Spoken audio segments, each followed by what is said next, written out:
As a special guest on the show, I'm delighted to welcome Alex Fitzgerald, who's editor of Irish Interiors and the Sunday Business Post in Interiors, who has a wealth of knowledge. So I've asked him, what does he think we should be using when it comes to fabrics?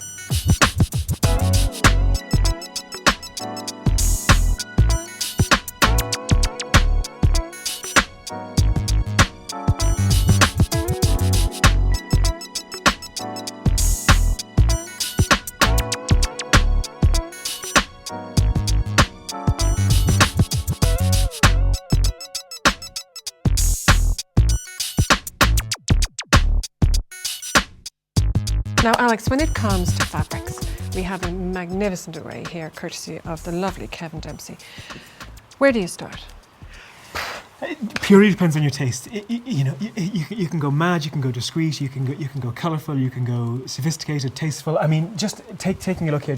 I'm picking this out. This stands out. This is fairly mad. You wouldn't want to be conservative going for this, but this could work well in a modern. Well, actually, in any setting. In a modern setting, could look very funky.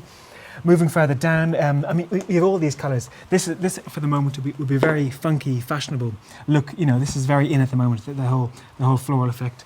Then you can go for 70s kind of, the secular, the brights. For a retro look. The world is your oyster. You can go whatever look you want. If you have a bit of an eye, and your budget can take it. There's fabrics to suit every taste and every pocket. Okay.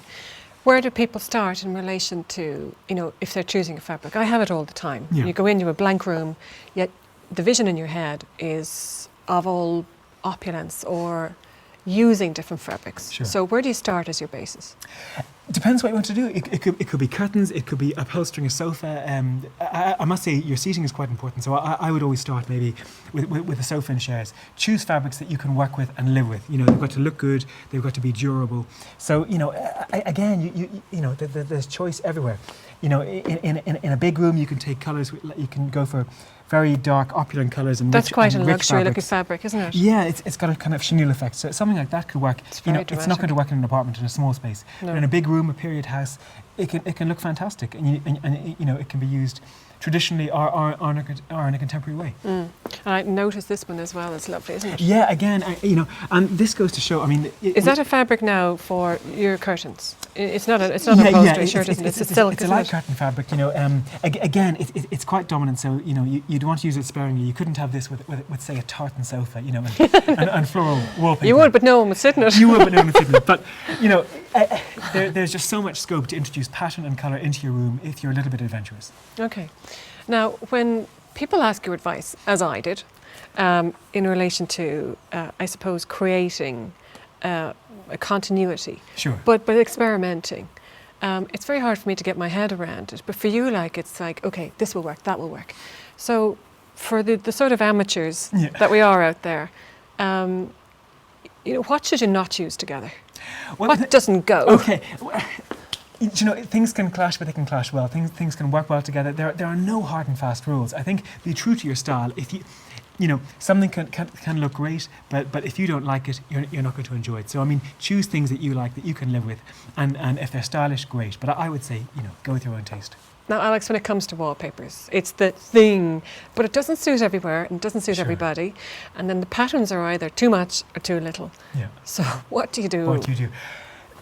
Proceed with caution. If I have a book here. If I can show you a few examples, maybe talk some through something. Is that okay? That's great. Proceed with caution. Now, we're going to have a look at what you are talking about. These are, I've chosen this purely as an example of the proceed with caution effect. Good example. These are, they're stunning wallpapers. They really are absolutely beautiful. They have a metallic effect, a lovely finish. But these are all papers which are hard to live with in the home if you go wall to wall. Use as an accent wall or a feature in the house, fine. But, can you imagine waking up in the morning? November. Up to that, you really got to use these with great care. That's it. I mean, they can look fantastic. This is less dominating. It's still quite intense, but compared to the blues and the greens, this is something which is quite workable. So, with wallpaper, I would say absolutely caution is your key word. When the wallpapers have sort of come back, Sure. is it something that was necessary within the interior design because everything was getting I whitewashed. think there had been, it's a little bit of a backlash to minimalism. Things Yeah. had gone so simple and so calm and muted and a little Yeah. bit sterile. So it's a lovely, I think now it's a bit of an overreaction. People are kind of going on board, you know. So, you know, you can have your tartans, florals, everything. But so I would say if you're going to introduce pattern and colour, you know, don't go overboard. You've got Everything to in moderation. everything in moderation. You've got to live with it. It's got to All be workable. Now, one other area I want to ask your advice on is sort of what I would define as the more neutral zone. Sure. Well, So- again, I've got loads of samples over here, loads of Okay, examples let's to go show and have a you. look. Okay, great. Okay, so this is the neutral zone, the calming, Yeah, chilled out. chilled out. The less is more. The vibe. less is more. That's your forte, Yeah, that line. absolutely. So what are we looking at here? Okay. Well, I mean, we had a quick look earlier, and the ones that stood out, we were saying that passion is often perceived to be a feminine thing, but for guys, you know, you can bring passion and colour in. It's a fairly, you know, That's it's lovely. fairly tasteful. It's very workable, and again, the thing to consider with pattern is, you know, consider your space, the amount of light and space you have. You know, what'll work in a big room will look terrible in a small little boxy apartment. So you've really got to be very considerate about that. But again, you know, looking through, there are so many colours. You know, you can go bling and shiny. You can go traditional. You know, there's so many options. Is that bling? This is quite bling, yeah, absolutely. This is kind of sari style almost with the sheen. But again, you know, this could work really well. You know, in a small room, it's nice and simple. It's a bit like a diamond. It's sparkly. Well, you know, each to his own. It wouldn't be my taste, perhaps, but you know, someone will like this, and used well, it could work very successfully. Yeah, I can.